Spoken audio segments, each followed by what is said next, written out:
ನಾನು ನಿನ್ನ ತಪಸ್ಸಿನಿಂದ ಉದ್ಭವವಾದ ಶಕ್ತಿ. ಅಸ್ತ್ರವಾಗಿ ನಿನ್ನ ಬಳಿ ಇರ್ತೇನೆ. ನಿನ್ನ ಪ್ರಭಾವ ಏನು? ನಿನ್ನ ಪ್ರಭಾವದ ಬಗ್ಗೆ ಹೇಳು. ನನ್ನ ಪ್ರಭಾವದಿಂದ ಯಾರು ಬೇಕಾದ್ರೂ ನೀನು ಹೇಳೋ ಸಮಯದ ತನಕ ಚಿರನಿದ್ರೆಯಲ್ಲಿರ್ತಾರೆ. ದೇವ, ದಾನವ, ಯಕ್ಷ, ಗಂಧರ್ವ, ಗ್ರಹ, ನಕ್ಷತ್ರ ಯಾರ ಮೇಲೆ ನೀನು ನನ್ನ ಪ್ರಯೋಗ ಮಾಡಿದ್ರೂ ಅವರು ಸಾಯೋದೂ ಇಲ್ಲ, ಜೀವಂತವಾಗಿ ಸಕ್ರಿಯವಾಗೂ ಇರಲ್ಲ. ಕೇವಲ ಶವದ ಹಾಗೆ ಮೂರ್ಛಿತ ಅವಸ್ಥೆಯಲ್ಲಿ ನಿದ್ರೆ ಮಾಡ್ತಾರೆ.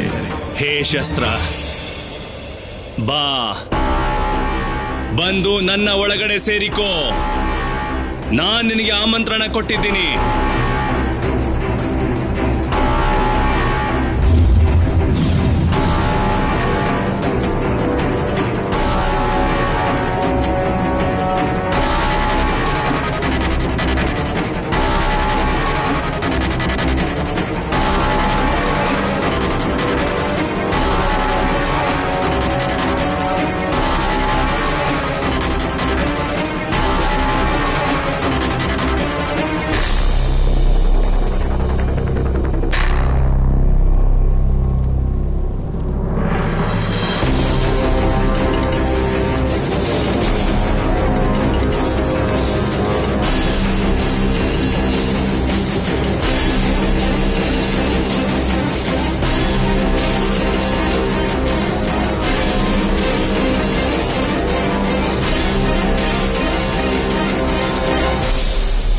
ಸರ್ವಾರ್ಥ ಸಿದ್ಧಿ ಮಾಡೋ ಈ ದಿವ್ಯ ಶಸ್ತ್ರನ ಪಡ್ಕೊಂಡಿದ್ದಕ್ಕೆ ಅಭಿನಂದನೆಗಳು ಮಗು.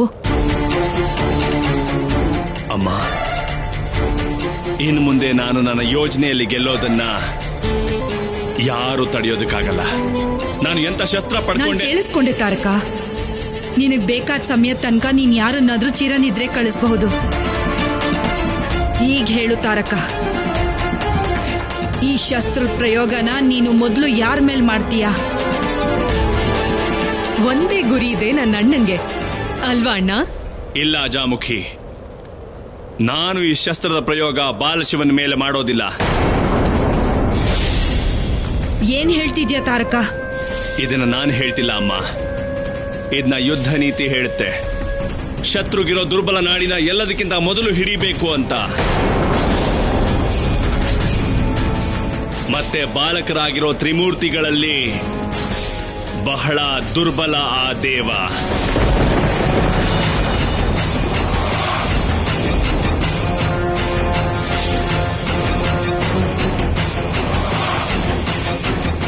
ನನ್ನ ಅಣ್ಣನ ಯೋಚನೆ ಎಷ್ಟು ಸರಿಯಾಗಿದೆ. ಅಜಾಮುಖಿ, ಹಾ ಅಣ್ಣ. ಹೋಗಿ ಆ ತೋತಾಸುರನ್ಗೆ ಹೇಳು, ಅನಸೂಯ ಮನೆ ಮೇಲೆ ಒಂದು ಕಣ್ಣಿಡೋದಕ್ಕೆ ಸರಿಯಾದ ಸಮಯ ಬಂದಾಗ ನಾನು ಆ ದೇವ ಅಂದ್ರೆ ಬ್ರಹ್ಮದೇವನ್ನ ಚಿರನಿದ್ರೆಗೆ ತಳ್ಳಬೇಕು. ಹಾಗೆ ಆಗ್ಲಿ ಅಣ್ಣ, ನಾನೀಗ್ಲೇ ಹೋಗಿ ತೋತಾಸುರನ್ನ ಕಳಿಸ್ತೀನಿ. ಬಾಲಶಿವ, ಈಗ ನಾನು ಪ್ರಯೋಗ ಮಾಡೋ ಈ ನನ್ನ ದಿವ್ಯ ಅಸ್ತ್ರ ನಿನ್ನ ಅಸ್ತಿತ್ವನೇ ನಾಶ ಮಾಡುತ್ತೆ, ಈ ಜಗತ್ತಿನಿಂದಲೇ.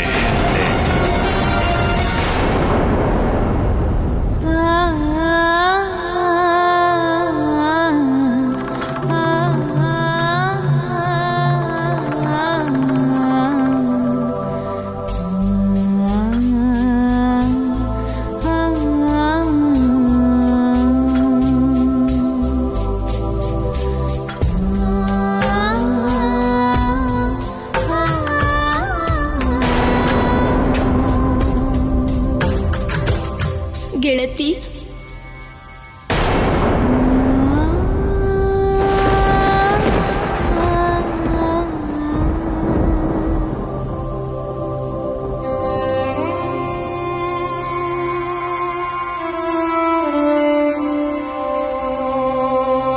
ಗೆಳೆಯ, ನೀವು?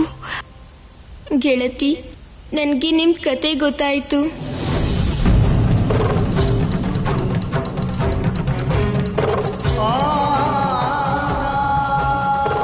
ನನ್ ಕಥೆನಾ? ಹೌದು ಗೆಳತಿ, ನಿಮ್ ಕಥೆನೇ. ಅಂದ್ರೆ ಮಹಾದೇವ ಮತ್ತೆ ಪಾರ್ವತಿ ಕತೆ. ಕೂತ್ಕೊಂಡಿದ್ದೆ ನಿಮ್ಮ ಕಥೆನ ನಿಮ್ಮಿಂದನೇ ಕೇಳಬೇಕು ಅಂತ. ಆದ್ರೆ ಏನ್ ಕೇಳಬೇಕು ನೀವು? ನಾನು ಕೇಳಿದ್ದು ಯಾವ ರೀತಿಲೂ ಶಿವ ಮತ್ತೆ ಸತಿ ಕಥೆಗಿಂತ ಕಡಿಮೆ ದುಃಖ ಮತ್ತೆ ಕಡಿಮೆ ನೋವಿಂದಾಗಿರಲಿಲ್ಲ. ನಿಮ್ಮ ಸಹನೆ ತುಂಬ ಪೂಜನೀಯ ಗೆಳತಿ,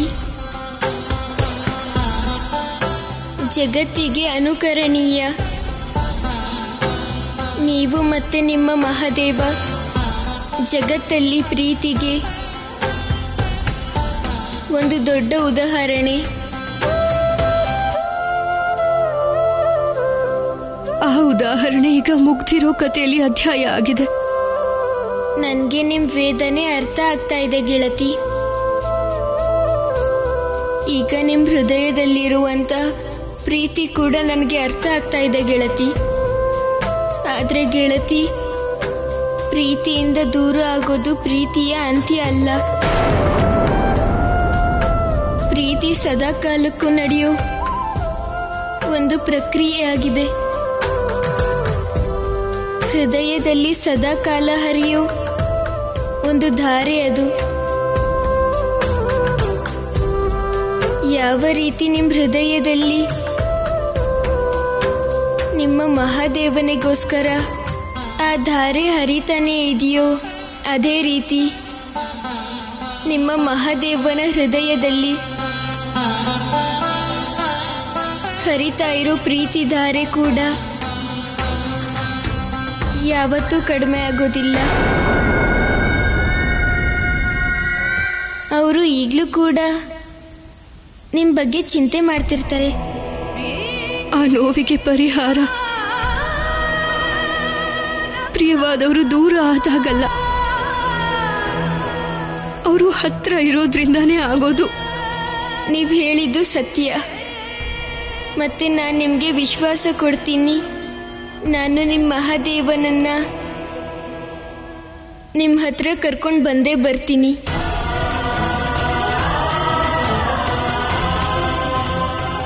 ನನ್ನ ಚಿಂತೆ ದೂರ ಆಗೋದು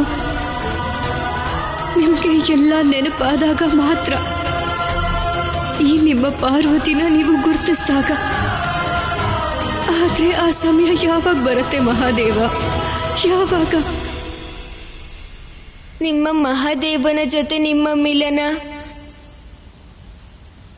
ಆಗೋ ಸಮಯ ದೂರ ಏನಿಲ್ಲ ಗೆಳತಿ. ನೀವಿಷ್ಟು ವಿಶ್ವಾಸದಿಂದ ಹೇಗೆ ಹೇಳೋಕ್ ಸಾಧ್ಯ? ಹೃದಯ ಯಾವತ್ತೂ ಸುಳ್ಳು ಹೇಳೋದಿಲ್ಲ. ಯಾವುದೇ ಸಂಕಷ್ಟ, ಯಾವುದೇ ಅಡ್ಡಿ ನಾನು ನಿಮ್ಮ ಮಹಾದೇವನನ್ನ ಹುಡುಕೋದ್ರಿಂದ ತಡೆಯೋಕ್ಕಾಗೋದಿಲ್ಲ. ನಾನು ನಿರ್ಧಾರ ಮಾಡಾಗಿದೆ. ನಾನು ಆ ಕ್ಷಣದ ಪ್ರತೀಕ್ಷೆಯಲ್ಲೇ ಬದುಕ್ತಿದ್ದೀನಿ ಮಹಾದೇವ.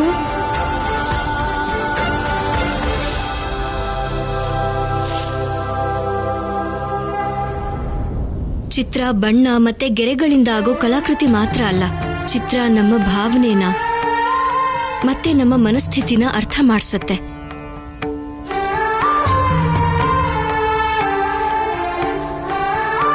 ಯಾವ ಕಲಾವಿದ ಯಾವ ರೀತಿ ಯೋಚನೆ ಮಾಡ್ತಾನೋ ಅದೇ ರೀತಿ ಚಿತ್ರ ಬರೀತಾನೆ. ನಾವು ಯಾವ ಚಿತ್ರ ಬಿಡಿಸೋದು?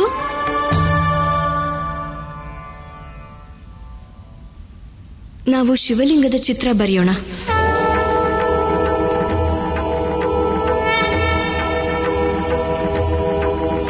ನಾನು ಶಿವಲಿಂಗನ ಹೇಗೆ ಬರಿತೀನೋ ನೀವು ಕೂಡ ಹಾಗೆ ಬರೀರಿ.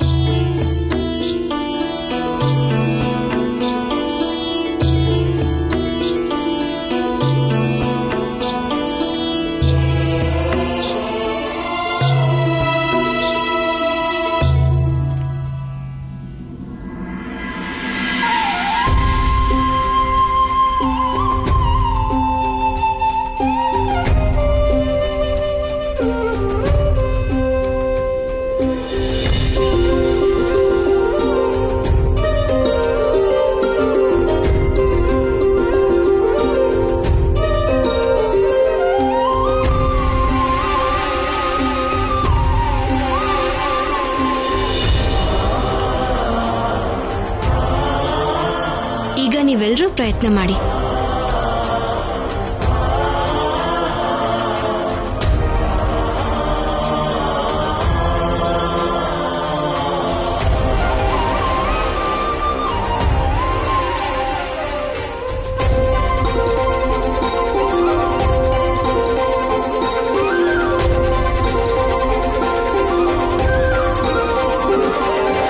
ತೋರಿಸಿ.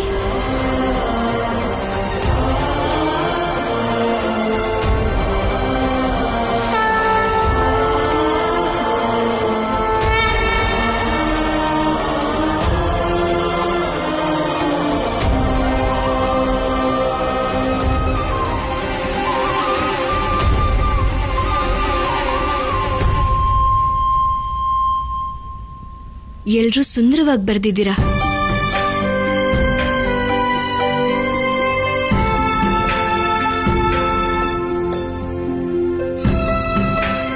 ಆದ್ರೆ ಶಿವ ಬಿಡಿಸಿರೋ ಚಿತ್ರ ತುಂಬಾ ಸುಂದರವಾಗಿದೆ.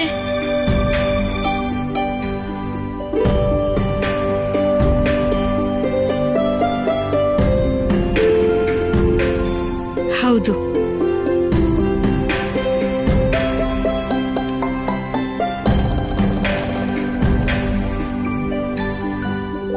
ಗೆಳತಿ, ನೀವ್ ಹೇಳಿದ್ರಿ ಚಿತ್ರನ ಭಾವನೆಗಳನ್ನ ತೋರಿಸುತ್ತೆ ಅಂತ. ಅದರಿಂದ ನಾನು ನನ್ನ ಮನ್ಸಿಗನ್ಸಿದನ್ನ ಬರೆಯೋ ಪ್ರಯತ್ನ ಮಾಡ್ತೀನಿ. ಇದು ತುಂಬಾನೇ ಒಳ್ಳೆ ವಿಷಯ ಗೆಳೆಯ. ಕಲಾವಿದನ ನಿಜವಾದ ಕಲೆಯ ಪರಿಚಯ ಆಗೋದು ಅವನು ತನ್ನ ಕಲ್ಪನೆ ಮತ್ತೆ ಮನಸ್ಸಿಂದ ಚಿತ್ರ ಬರೆದಾಗ. ಮತ್ತೆ ಹೇಳಿ, ಏನ್ ಬರೀಲಿ?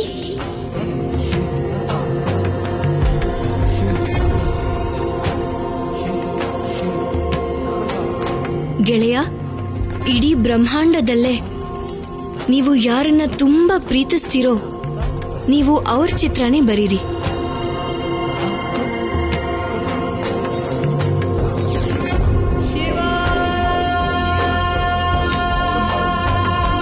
ಹಾಗೇ ಆಗ್ಲಿ ಗೆಳತಿ.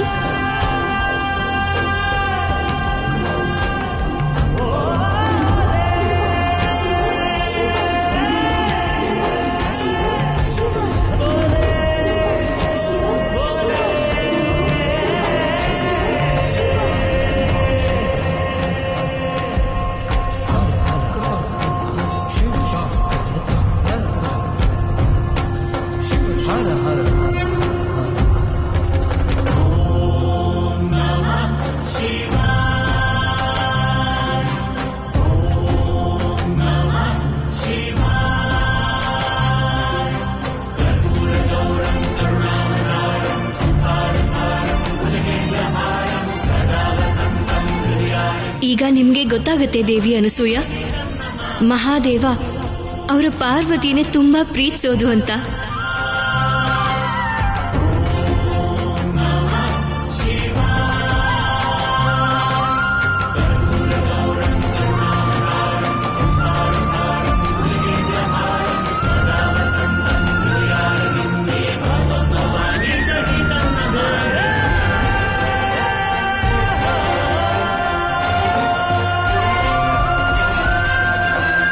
ಗೆಳತಿ, ಚಿತ್ರ ಬರ್ದಿದಾಗಿದೆ.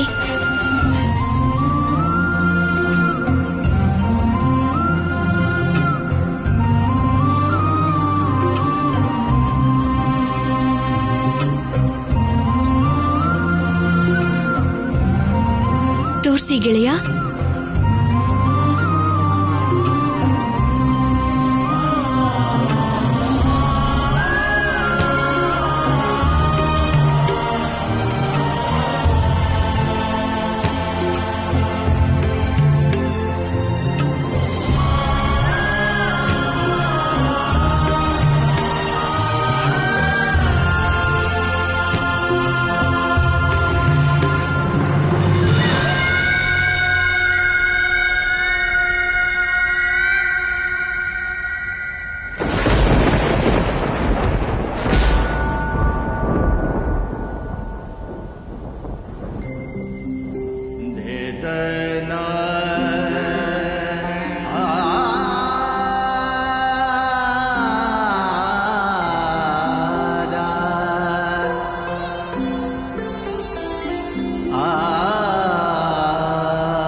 ಹೇಗಿದೆ ಗೆಳತಿ?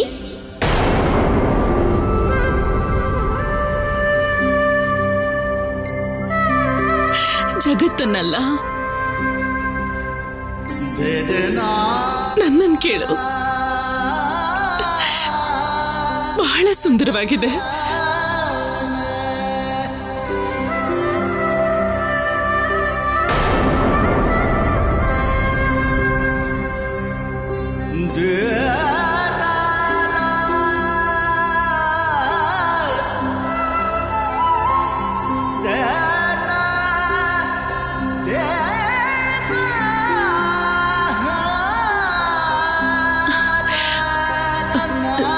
ಸರಿ, ಹೋಗಿ ನೀವೆಲ್ಲ ಹೋಗಿ ಮಲ್ಕೊಳ್ಳಿ. ತುಂಬಾ ರಾತ್ರಿ ಆಗಿದೆ. ನಾಳೆ ಬೆಳಗ್ಗೆ ಬೇಗ ಎದ್ದು ಓದ್ಕೋಬೇಕು.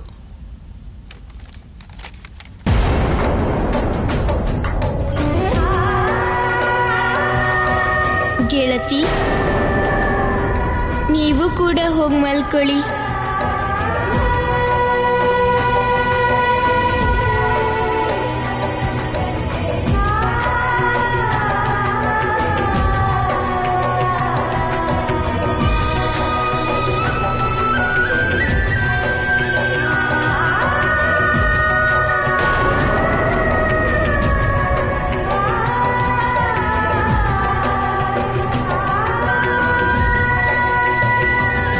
ದೇವಿ ಪಾರ್ವತಿ, ನನಗನ್ಸೋ ಹಾಗೆ ಈಗ ನಿಮ್ಮಲ್ಲಿದ್ದ ಭ್ರಮೆ ದೂರ ಆಗಿರ್ಬೇಕು. ಇವತ್ತಿನ ಈ ಘಟನೆ ಸತ್ಯಕ್ಕೆ ಸ್ಪಷ್ಟ ಪ್ರಮಾಣ. ಒಪ್ಕೊಂಡ್ಬಿಡಿ, ಶಿವ ನನ್ನ ಮಗನೇ, ಮತ್ತೆ ನನ್ನ ಮಗನಾಗೇ ಇರ್ತಾನೆ.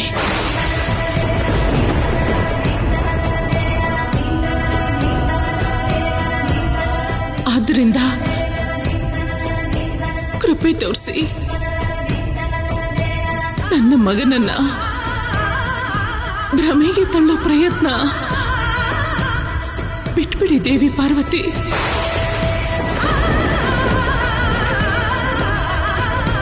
ಒಪ್ಕೊಂಡ್ಬಿಡಿ ದೇವಿ ಪಾರ್ವತಿ. ಇದೆಲ್ಲವೂ ಏನೇನೆಲ್ಲ ಆಗ್ತಾ ಇದೆಯೋ ಶಿವನ ಇಚ್ಛೆಯಿಂದಾನೇ ಆಗ್ತಾ ಇದೆ.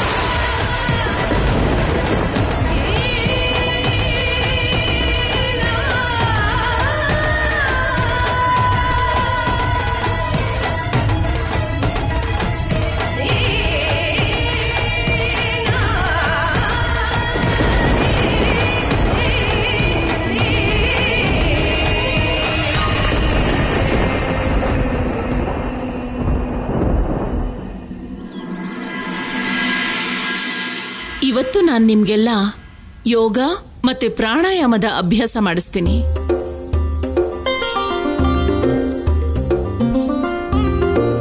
ನಮ್ಮ ಆರೋಗ್ಯಕ್ಕೆ ಬಹಳ ಮುಖ್ಯವಾದ್ದು. ನಾನು ಮಾಡ್ತಾ ಹೋದ ಹಾಗೆ ನೀವು ಮಾಡಬೇಕು, ಗೊತ್ತಾಯ್ತಾ?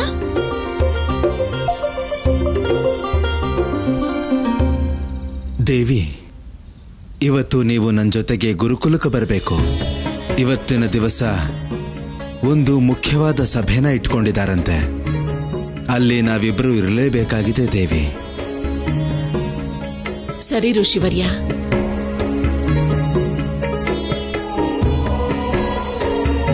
ನಾನು ಬಂದ ಮೇಲೆ ಅಭ್ಯಾಸ ಮಾಡಿಸ್ತೀನಿ.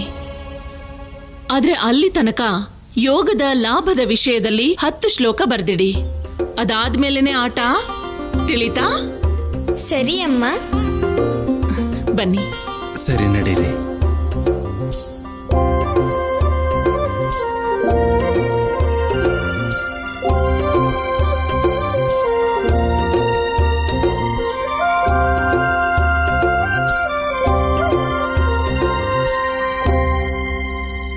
ಗೆಳೆಯ, ಏನಾಯ್ತು ಮೂರ್ಖ? ಅಮ್ಮ ನಿನಗೆ ಕೊಟ್ಟಿರೋ ಅಭ್ಯಾಸನ ಪೂರ್ತಿ ಮಾಡು. ಪೂರ್ತಿ ಮಾಡೋದೇನೋ ಇಷ್ಟ ಇದೆ, ಆದ್ರೆ ಮಾಡೋಕ್ಕಾಗ್ತಾ ಇಲ್ಲ ಗೆಳೆಯ. ಮನ್ಸಿಟ್ಟು ಮಾಡು ಮೂರ್ಖ. ಮಾಡ್ತಿದ್ದೀನಿ. ಮನ್ಸಿಗೆ ಪದೇ ಪದೇ ಪಗಡೆ ಆಡೋ ಆಸೆ ಆಗ್ತಾ ಇದೆ. ಪಗಡೆ ಆಡೋಣವಾ? ಬೇಡ ಮೂರ್ಖ. ಪಗಡೆ ಏನಾದ್ರೂ ಆಡಿದ್ರಿ ಅಮ್ಮನ್ಗೆ ಕೋಪ ಬರೋ ಹಾಗೆ ಮಾಡ್ದಾಗತ್ತೆ. ಸ್ವಲ್ಪ ಹೊತ್ತಾಡೋಣ್ವಾ?